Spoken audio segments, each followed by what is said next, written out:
कि question number हमारा miscellaneous exercise का है। तो आज इसको जो जैसे लास्ट लेक्चर में हमने क्वेश्चंस करे थे उससे आज कंटिन्यू करेंगे। ठीक है, तो नेक्स्ट क्वेश्चन हमारा क्या है कि शो दैट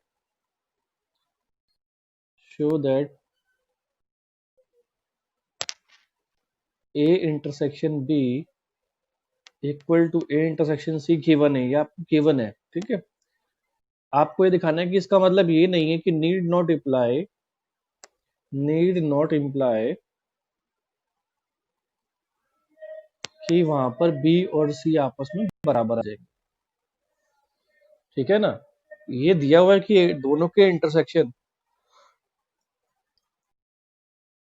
अगर ए इंटरसेक्शन बी और ए इंटरसेक्शन सी दोनों बराबर है, इसका मतलब ये नहीं है कि ए और सी क्या बी और सी क्या होंगे, आपस में बराबर होंगे। इसके लिए हम क्या करते हैं, एग्जाम्पल कंस्ट्रक्ट कर लेते हैं। तो सॉल्यूशन के लिए देखिए हम एग्जाम्पल ले लेंगे इसमें कि मान लो आप ए ले रहे हैं, ए एग्जाम्पल ले रहे हैं जिसमें 3 एलिमेंट है 1 2 3।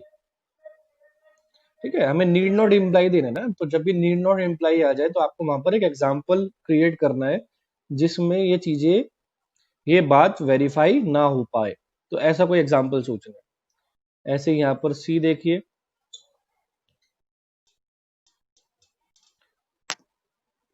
ये हमने एग्जाम्पल ले लिया। ठीक है, ए बी सी हमने 3 सेट हमने अपनी तरफ से सोच लिए।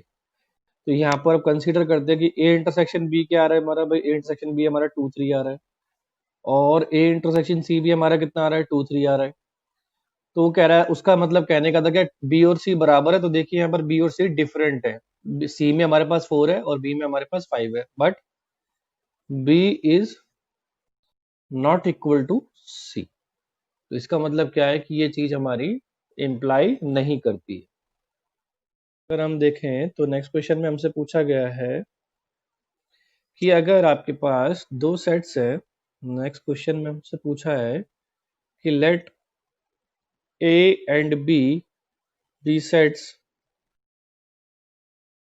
ए इंटरसेक्शन एक्स और बी इंटरसेक्शन एक्स एम्प्टी के बराबर है, एंड ए यूनियन एक्स और बी यूनियन एक्स ये भी दोनों भी आपस में बराबर है। तो कोई एक सेट x के लिए, for some set x show that a और b क्या हो, आपस में बराबर हो जाए। ठीक है ना, ये हमें दिखाना है। तो कैसे करेंगे इस क्वेश्चन को, क्वेश्चन हमारे पास वेरी क्लियर है कि भाई दोनों में कॉमन, x के साथ तो कुछ कॉमन आ नहीं रहा। ठीक है ना, लेकिन अगर x के साथ यूनियन ले लें तो दोनों का यूनियन बराबर आ रहा है। तो हम क्या करेंगे भाई, जब हमें पता है कि a को हम कैसे लिख सकते हैं यहाँ पर कि भाई a का इंटरसेक्शन अगर हम a यूनियन x के साथ कराएं और b का इंटरसेक्शन भी अगर हम b यूनियन x के साथ कराते हैं, दोनों कंसीडर करो वन वन बाय, पहले इसको कंसीडर करो फिर इसको कंसीडर करो। तो पहले वाले को कंसीडर करेंगे कि a का इंटरसेक्शन हम a यूनियन x के साथ कराएंगे, तो इसको अब डी मॉर्गन्स लॉ से ओपन करो। इसको डी मॉर्गन लॉ में कैसे ओपन करोगे, या इसकी जगह आप पहले a यूनियन x की जगह क्या लिख दोगे, ए यूनियन एक्स किसके बराबर है, बी यूनियन एक्स के बराबर है। तो ए यूनियन एक्स की जगह क्या आ जाएगा, बी यूनियन एक्स। तो यहाँ पर हम क्या लिखेंगे, बिकॉज ए यूनियन एक्स बराबर है बी यूनियन एक्स के। ठीक है, अब यहाँ पर हम इसके बराबर क्यों लिखा है, देखो ए का इंटरसेक्शन आप बड़े पार्ट से कर रहे हो, यानी कि ए यूनियन एक्स के साथ कर रहे हो, तो ए ही तो आएगा आपके पास, दोनों में कॉमन ए ही बनेगा ना फिर। और फिर उस ए यूनियन एक्स को बराबर दे रखा है बी यूनियन एक्स के, तो यहाँ बी यूनियन एक्स के रिप्लेस कर दिया उसको। अब इसको ओपन कर दिया, डी मॉर्गन्स लॉ क्या होता था हमारा, डी मॉर्गन्स लॉ से हमने ओपन करा कि ए इंटरसेक्शन बी बन जाएगा, यूनियन ये वाला यूनियन बीच में आ जाएगा, और ए इंटरसेक्शन एक्स आ जाएगा। कभी भी इसमें दिक्कत हो ना आपको ओपन करने में, तो मैं आपको एक हिंट बताता हूं, इंटरसेक्शन को तो आप मल्टीप्लाई कन्वर्ट कर लो और यूनियन को आप एडिशन। कभी भी आपको ओपन करने में दिक्कत आ रही हो तो ऐसे कर लो, यहाँ हो जाएगा आपका a into B plus C, B plus X. इस तरह लिखोगे जैसे अलजेब्रा में लिखते हो, ये मैं आपको रफली बता रहा हूं। तो कैसे लिखोगे उसको फिर आप a into B plus a into X लिखोगे, इस तरीके से ओपन करोगे। अलजेब्रा में कैसे करते हो, ऐसे ही करते हो ना। अब इंटू की जगह लगा दो अपना इंटरसेक्शन, प्लस की जगह लगा दो यूनियन, ये आपका ओपन होके आ जाएगा। तो इस तरीके से भी आप कर सकते हो। तो बेसिकली या तो डी मॉर्गन्स लॉ को याद करो, अगर डी मॉर्गन्स लॉ याद नहीं है तो वहां इंटरसेक्शन की जगह इनटू लगाओ और यूनियन की जगह प्लस लगाओ, और फिर इसको ओपन करोगे तो देखो यही वैल्यू आएगी आपके पास। ठीक है, तो यहाँ पर आपके पास आ जाएगा A intersection B union A intersection X. और उन्होंने क्या बोला है, ए इंटरसेक्शन एक्स की वैल्यू क्या है हमारे पास, क्वेश्चन की स्टार्टिंग में देखो ए इंटरसेक्शन एक्स बोला उसने एम्प्टी है। तो यहाँ पर कितना आ जाएगा भाई आपका A intersection B union with empty. तो एम्प्टी के साथ यूनियन कराओगे तो कुछ फर्क थोड़ी पड़ने वाला सेट के अंदर, वो तो ए इंटरसेक्शन बी रह जाएगा आपका। ठीक है, ये तो आपका ए इंटरसेक्शन बी आंसर आएगा। तो पहले को कंसीडर करा तो हमारा आंसर आया ए इंटरसेक्शन बी। इसको कुछ नेम दे देते हैं, फर्स्ट नाम दे दो उसको। ठीक है, ठीक है। अब आते हैं हम अपनी नेक्स्ट वाली लाइन के ऊपर कि दूसरा उसने क्या दे रखा है कि भाई B is equal to B intersection B union X, ये हम लेके चले थे। अब बी यूनियन एक्स को हम क्या चेंज कर सकते हैं, बी यूनियन एक्स को हम चेंज कर सकते हैं, बी यूनियन एक्स को हम चेंज करेंगे तो यहाँ बी यूनियन एक्स किसके बराबर है, ए यूनियन एक्स के बराबर।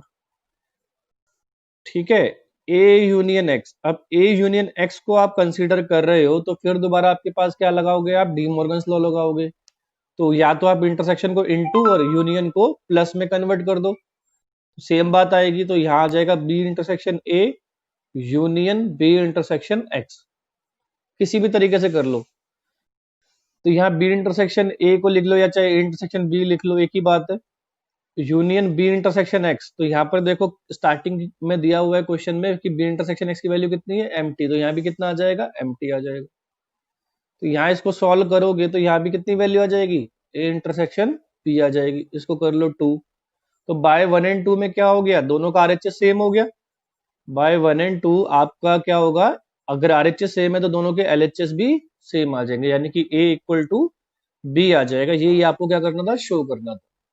दोबारा से रिपीट करते हैं, हमने ए को कंसीडर करा है इसमें, ये ध्यान रखना है, ए को कंसीडर करा है हमने कि ए इंटरसेक्शन ए यूनियन एक्स आएगा हमारा ए, और बी का इंटरसेक्शन हम बी यूनियन एक्स के साथ कराएंगे बी। दोनों को एक अब अलग अलग सॉल्व करा।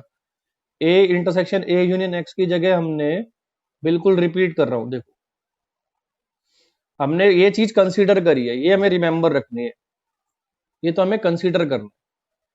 ठीक है, तो ए को हमने लिया A intersection A union X और बी को लिया हमने B intersection B union X. अब जब पहले वाले को कंसीडर कर रहे हैं, मान लो इसको कैपिटल ए मान लो, इसको कैपिटल बी मान लो, तो जब हम कैपिटल ए को कंसीडर कर रहे हैं यहाँ पर इक्वेशन को कि ए इंटरसेक्शन ए यूनियन एक्स, और हमें गिवन भी है कि ए यूनियन एक्स किसके बराबर है, बी यूनियन एक्स के। तो इस ब्रैकेट के अंदर हम ए यूनियन एक्स की जगह बी यूनियन एक्स लिख सकते हैं, बिल्कुल लिख सकते हैं। फिर मैंने आपको डी मॉर्गन्स लॉ बताया, या तो आप डी मॉर्गन्स लॉ की तरह इस ब्रैकेट को ओपन करो या फिर इस अलजेब्रा को लगा लो, जो यहाँ समझाया मैंने आपको कि इंटरसेक्शन की जगह इनटू लगा लो, यूनियन की जगह प्लस लगा लो। तो आप जब इसको ओपन करोगे तो ए इंटू बी ब्रैकेट ओपन करना आता है आपको, प्लस ए इंटू एक्स लिखोगे और दोबारा उन साइन को रिप्लेस कर दो, इंटू की जगह इंटरसेक्शन और प्लस की जगह यूनियन। तो आपका जो ओपन होकर आएगा, ये ओपन होकर आएगा आपका A into B A intersection B union A intersection X आ जाएगा आपको ओपन होकर। अब ए इंटरसेक्शन एक्स की वैल्यू क्वेश्चन में कितनी दी हुई है, ए इंटरसेक्शन एक्स आपको बताया हुआ यहाँ पर कि वो तो वैल्यू एम्प्टी है जी, तो यहाँ एम्प्टी पुट कर दी। अब एम्प्टी का किसी के साथ यूनियन करोगे तो सेट पे थोड़ी फर्क पड़ने वाला, सेट तो सेम टू सेम रहेगा, तो आंसर आ जाएगा इसका ए इंटरसेक्शन बी। ठीक है, इसके बाद जो दूसरी बी बी चीज आपने कंसीडर करी है उसको सॉल्व करो। तो बी इक्वेशन को सॉल्व करेंगे तो यहाँ आएगा आपका बी को हम लिखेंगे B intersection B union X. B union X को हमने चेंज कर दिया ए यूनियन एक्स से। ठीक है, ए यूनियन एक्स से चेंज कर दिया तो यहाँ आ जाएगा हमारा B intersection A union B intersection X. तो बी इंटरसेक्शन ए को क्या लिखेंगे हम, ए इंटरसेक्शन बी, और बी इंटरसेक्शन एक्स को क्या लिखेंगे हम, ये हमें एम्प्टी दिया हुआ है तो इसको लिख दिया हमने एम्प्टी। सेम इसका आंसर भी क्या बन गया, इंटरसेक्शन बी। अब दोनों पार्ट में, चाहे इक्वेशन 1 हो चाहे इक्वेशन 2 हो, दोनों पार्ट में आरएचएस की वैल्यू सेम आ रही है, तो इसका मतलब एलएचएस भी सेम होना चाहिए। इसका मतलब क्या होगा, ए और बी आपस में दोनों बराबर हो जाएंगे। अब हमारा क्या बनता है, यहां देखो नेक्स्ट क्वेश्चन हमारा बनता है कि find sets A B and C. A B and C हमें सेट्स निकालने हैं। उसने बोला find sets A B and C such that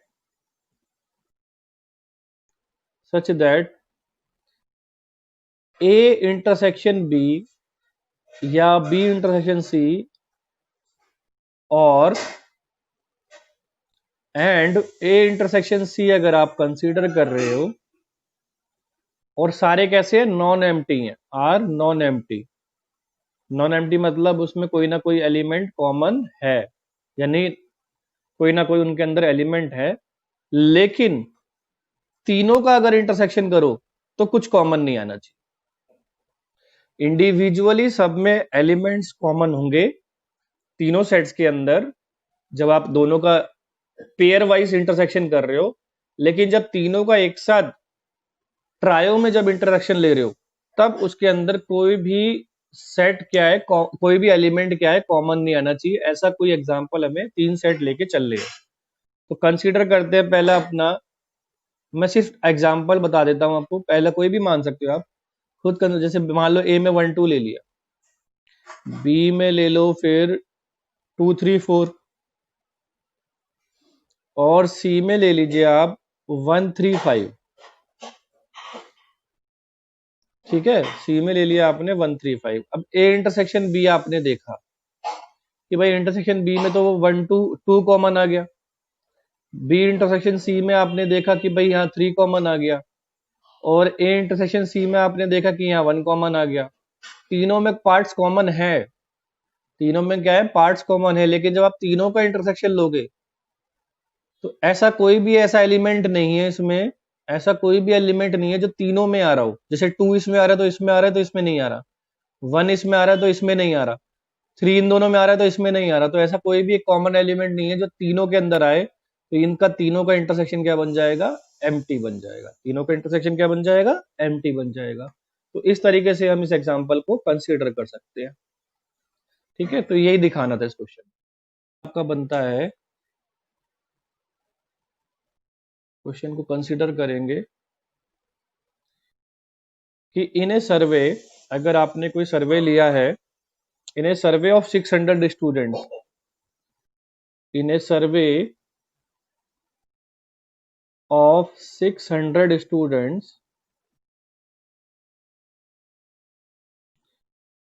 150 students were found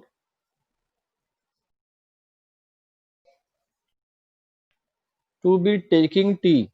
क्या पी रहे हैं वो, टी पी रहे हैं। ठीक है, कॉफी मान लो आप 2 to 5 लोग पी रहे हैं, 100 क्या पी रहे हैं, बोथ पी रहे हैं, टी एंड कॉफी। ये मान लो 100 जो पी रहे हैं वो टी एंड कॉफी, मैंने सीधा सेट थ्योरी के हिसाब से लिख दिया। यहाँ एन ऑफ टी लिख दो 150, या एन ऑफ टी लिख दो आप 150। तो यहाँ पर आपको ये निकालना है कि कितने स्टूडेंट्स ऐसे हैं जो ना तो टी ले रहे हैं ना ही कॉफी पी रहे हैं। आपको ये निकालना है बेसिकली। तो यानी कि क्या आपको फाइंड करना है, ये 600 का सर्वे जो होगा वो एन ऑफ यू बन जाएगा आपका। बिल्कुल सही निकाल दिया प्रीति कुमारी ने, यानी ये आपको चीजें आती है आराम से है। तो यहाँ आपको निकालना है कितने लोग ऐसे हैं जो ना तो टी ले रहे हैं ना ही कॉफी ले रहे हैं। तो उसके लिए सबसे पहले हमें क्या निकालना है,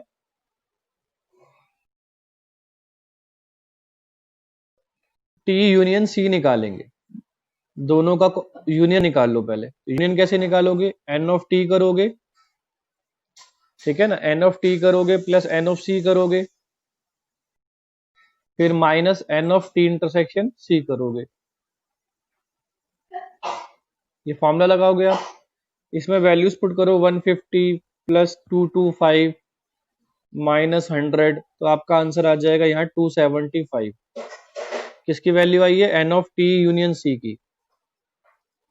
आपको निकालना है दोनों में से कुछ नहीं पी रहे, यानी कि इसका कॉम्प्लीमेंट निकालना है, टी यूनियन सी का कॉम्प्लीमेंट निकालना है।